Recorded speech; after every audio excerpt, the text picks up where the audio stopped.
सब जिम्मेदारी मुझ छोटी पर ही क्यों? मजे तो जेठानी जी और जेठ जी के हैं। आराम से शहर में अकेले बच्चों के साथ मजे कर रहे हैं। जहां जाना चाहे चली जाती है। और एक मुझको देखो, मायके भी जाओ तो 1 हफ्ते में ही वापस आना पड़ता है। जेठानी जी फ्री होकर आराम से घूमती है। सुनो जी, मैं सोच रही थी कि इस बार छुट्टियों में मम्मी जी और पापा जी को जेठानी जी के यहाँ छोड़ देते हैं और हम लोग भी कुछ दिन घूमकर वापस आ जाएंगे। राधिका ने सुनील से कहा तो उसने भी हामी भर दी। राधिका की जेठानी अंजलि पति अनिल के साथ शहर में रहती है। गांव में राधिका और सुनील का परिवार और साथ में सास ससुर भी रहते हैं। अंजलि हमेशा सास ससुर को अपने पास बुलाती, लेकिन उन्हें वहां अच्छा नहीं लगता तो किसी तरह 10-15 दिन रहकर वापस आ जाती।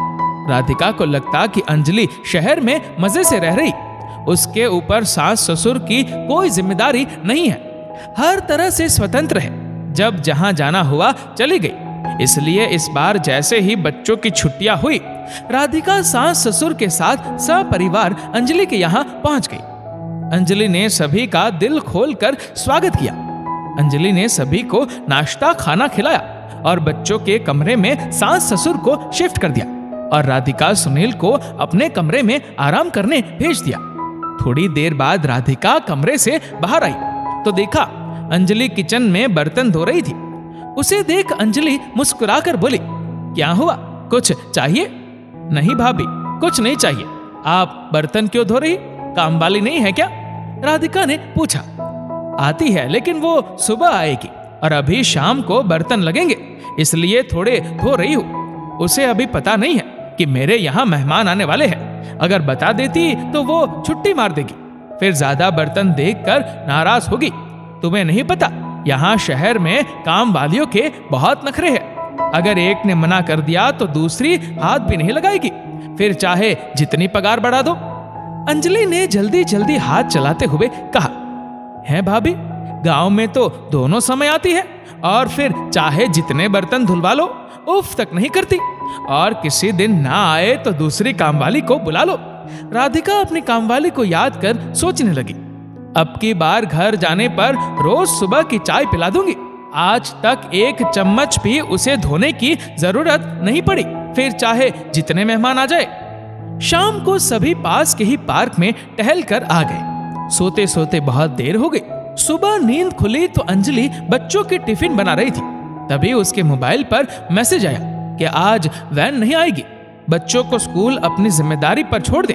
अब क्योंकि अंजलि के दोनों बच्चों के पेपर चल रहे थे तो वो दोनों को स्कूटी से स्कूल छोड़कर आई और फिर अभी दोपहर में लाना भी था। राधिका सोचने लगी कि उसे तो कोई चिंता ही नहीं रहती, क्योंकि सुनील की घर पर ही दुकान है तो वहीं छोड़ आता और ले आता, नहीं तो पापा जी भी स्कूल ले जाते बच्चों को। राधिका ने महसूस किया कि जेठानी जी ही घर और बाहर की जिम्मेदारी निभाती, क्योंकि जेठ जी की नौकरी शिफ्ट वाली थी और कभी कभी तो उन्हें टूर पर ही रहना पड़ता। उसने महसूस किया कि जेठानी जी एक पल भी चैन से नहीं बैठ पाती है। उसने ये भी महसूस किया कि वो 1 हफ्ते ही सही लेकिन चैन से मायके रह लेती, लेकिन जेठानी जी जब भी गांव आती तो उन्हें सीधा ससुराल आना पड़ता और ज्यादा समय वही देना पड़ता।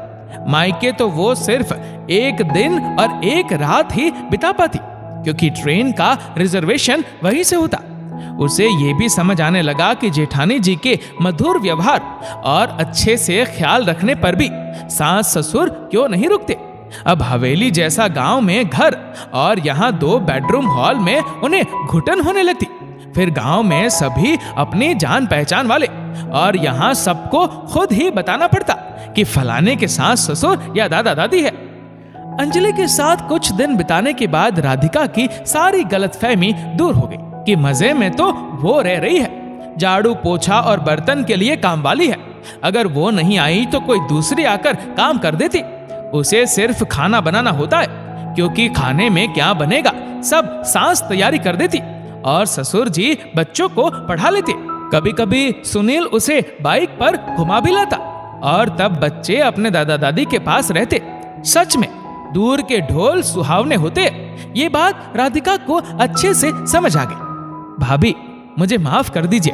राधिका ने वापसी पर अंजलि से माफी मांगी तो सभी चौंक गए। राधिका, माफी किस बात की मांग रही हो? मुझसे कोई भूल हो गई क्या? अंजलि ने राधिका का हाथ पकड़ लिया। भाभी, मैं सोचती थी कि आप यहाँ शहर में बहुत मजे से रह रही हो और खूब ऐश कर रही हो, लेकिन आपके साथ यहाँ कुछ दिन बिताने के बाद पता चला कि दूर के ढोल सुहावने होते हैं। आपसे ज्यादा तो मैं मजे से हूँ। सच में भाभी, आपने बहुत ही अच्छे से घर बाहर और बच्चों की जिम्मेदारी संभाल रखी है। आप बहुत मेहनती है। दिन भर आपको भागते दौड़ते देखा।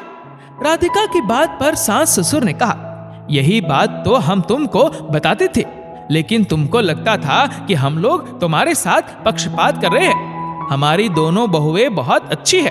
दोनों ने ही अपने अपने तरीके से अपनी गृहस्थी को बहुत अच्छे से संभाला है। आज राधिका के दिल से अपनी जेठानी के प्रति सारी गलतफहमी दूर हो गई थी।